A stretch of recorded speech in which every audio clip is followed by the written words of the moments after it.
참미 예수님, 네, 반갑습니다. 어제부터 내린 비가 오늘 아침까지 이어지고 있습니다. 혹시 뭐 출근길에 힘들진 않으셨는지 모르겠네요. 코로나 확진자 수가 줄어들지 않는 요즘이기도 하죠. 그리고 이러한 코로나의 장기화로 우리의 삶은 참 많이 변했습니다.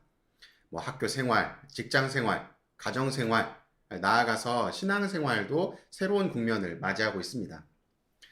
예전에는 마스크를 쓰는 것이 어색하고 귀찮은 일이었지만 어느 순간 외출을 할 때 마스크를 쓰지 않으면 마치 옷을 입지 않은 것 같은 느낌이 들곤 합니다.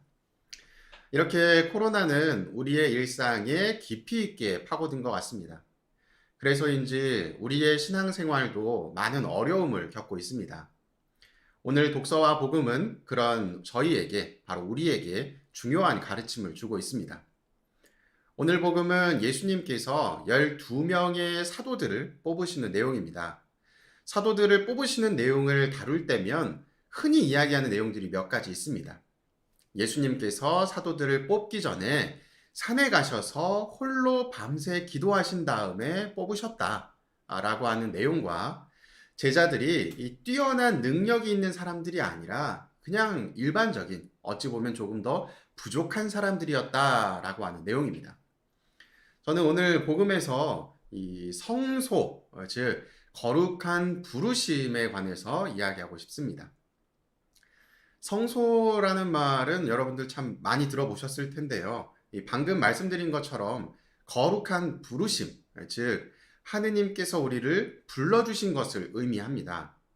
이 성소에는 1차적으로 하느님께서 직접 말씀으로 우리를 이끌어 주시는 그런 의미도 있을 것이고, 또한 뭐 어떤 다른 해석으로는 나를 올바른 방향으로 이끄시는 것, 그것이 어떤 하느님의 이끄심, 부르심이다라고 해석할 수도 있을 것 같습니다.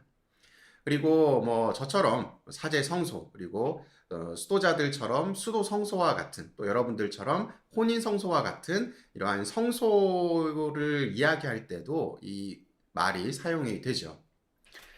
그러나 이 성소라는 것은 특별한 누군가만 받는 것이 아니라 우리 모두가 받게 됩니다. 뭐 혼인 성소가 아니더라도 조금 더 광범위한 의미로 하느님께서 우리를 불러주셨다라고 하는 그 일반적 의미로 바라봤을 때 모든 분들이 다 거룩한 부르심에 응답한 모습을 보이게 됩니다. 그리고 그것을 표현하자면 여러분들이 바로 신앙인이 된 것 그 자체가 하느님의 부르심이 있었고, 그리고 그 부르심에 대한 응답이 있었다라고 볼 수 있는 것이죠. 즉, 이 성소는 하느님의 초대라고 볼 수 있습니다. 그리고 그 초대에 응했기 때문에 여러분들이 바로 신앙인이, 그리고 제가 드리는 이 미사의 방송에 함께하고 계시는 것이겠죠. 신앙인이 된다면, 신앙인이 된 것으로 우리의 신앙생활은 끝이 났나요?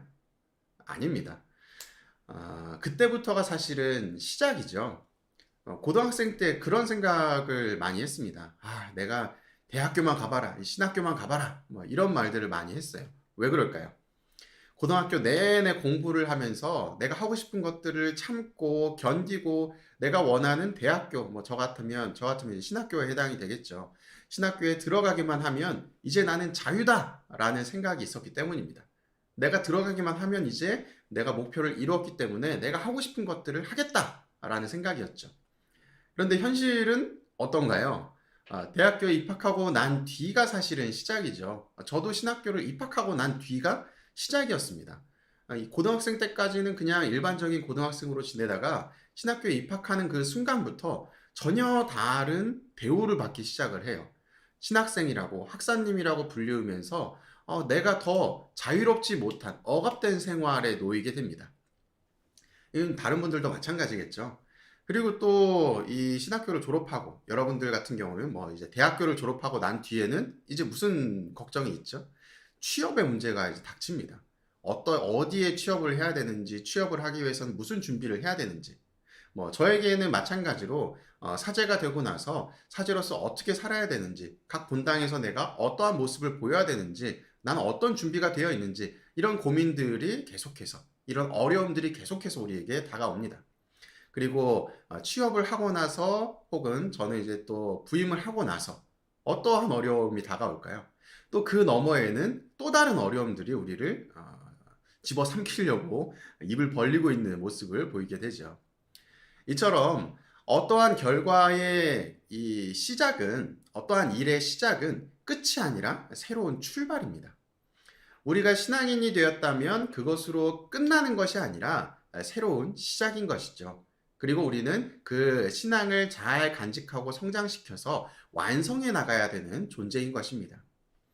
하지만 신앙생활을 이어가다 보면 다양한 어려움에 놓이게 됩니다. 가장 먼저 생기는 것은 현실적인 문제입니다. 먹고 살기도 버거워 죽겠는데 일주일 중에 유일하게 쉬는 날인 주일에, 이 주일에 성당에 나가야 되고, 그것도 일찍부터 일어나서 씻고 준비해서 나가야 되는 모습. 또 나가기만 하면 끝인가요? 나가서 또 이런저런 또 신자분들 만나고, 만나면 이 봉사해라 저 봉사해라 이거 해라 저거 해라 라고 하는 이러한 말들 자체가 굉장히 커다란 부담일 것입니다. 또한 직장이나 친구들과 약속이 생겼을 때 미사를 나가야 되느냐 아니면 친구들과 한번 만나느냐, 이 우선순위를 두고도 고민하기도 합니다. 요즘은 어떤가요? 요즘은 이 코로나 때문에 없어진 미사가 익숙해지기 때문에 어느 순간 미사는 뒷전으로 미루는 것이 우리의 일상이 된 모습입니다. 이 코로나는 우리의 신앙생활 중에 극복해야 될 부분입니다. 먼 신앙의 여정 중에 만나게 되는 이 작은 돌뿌리에 지나지 않습니다. 여기에 걸려서 넘어지고 또 일어나지 못한다면 우리는 목적지까지 도달하지 못하겠죠. 이것을 이겨내고 다시 걸어가야 합니다. 다시 걸어가는 여정 중에 이 코로나라는 돌뿌리가 아니라 또 다른 돌뿌리를 만날지도 모릅니다. 그리고 또 마찬가지로 넘어질 수도 있겠죠. 그러나 다시 일어나고 걸어가야 합니다. 이러한 역경 중에 우리가 성장하기 때문입니다. 말 중에 이런 말이 있는데요.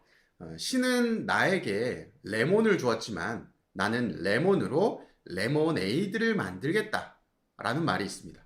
이게 무슨 말일까요? 레몬을 잘 드시는 분도 계실지 모르겠는데 외국 사람들에게 레몬은 굉장히 셔서 먹지 못하는 음식을 뜻합니다. 그러나 이 레몬에 설탕도 넣고 물도 넣고 얼음도 넣어서 나의 갈증을 해소시켜주는 음료로 만들겠다는 것이죠. 결국은 이 말에 담긴 의미는 나에게 닥친 시련과 어려움을 통해서 성장하겠다는 이야기입니다. 여러분에게 닥친 어려움을 다양한 방법으로 극복할 수 있습니다.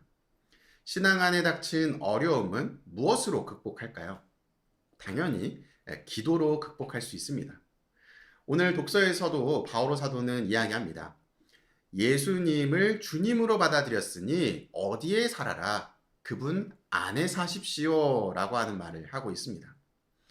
우리는 그리스도를 믿는 신앙인이고 다양한 어려움에 봉착할 수 있습니다. 남들과 다르게 이 어려움을 극복할 수 있는 힘을 그리스도에게 찾지 않는다면 그것은 신앙인이 아니겠죠. 코로나라는 레몬을 통해 성장이라는 레모네이드를 쟁취하시기 바랍니다. 제가 좋아하는 말 중에 이런 말이 있습니다. 앞서 말씀드린 것과 비슷한 말인데, 위기는 곧 기회다 라는 말이 있습니다. 위기라는 말 안에 이미 위험과 기회라는 의미가 담겨져 있죠. 지금의 어려움은 훗날의 성장을 이루어낼 것입니다. 투덜대기만 하는 것이 아니라 지금 할 수 있는 것을 하면서 의미 있는 시간을 보내시기 바랍니다. 매번 이러니 저러니 말만 앞세우고 투덜대는 사람들, 그분들은 성장할 수 없습니다. 그 자리에 머물러 있을 수도 없습니다. 왜냐하면 점점점 도태되기 때문이죠. 내가 지금 이 자리에 머물려면 혹은 그 이상의 결과를 얻으려면 투덜대는 것이 아니라 변화에 민감하게 반응하고 그것을 극복하기 위해 노력하는 모습이 동반되어야 합니다. 그것을 통해서 성장할 수 있는 것이죠. 여러분 모두가 주어진 레몬이 아니라 레모네이드를 마실 수 있는 그날을 소망하면서 오늘 강도 마치도록 하겠습니다. 사랑합니다.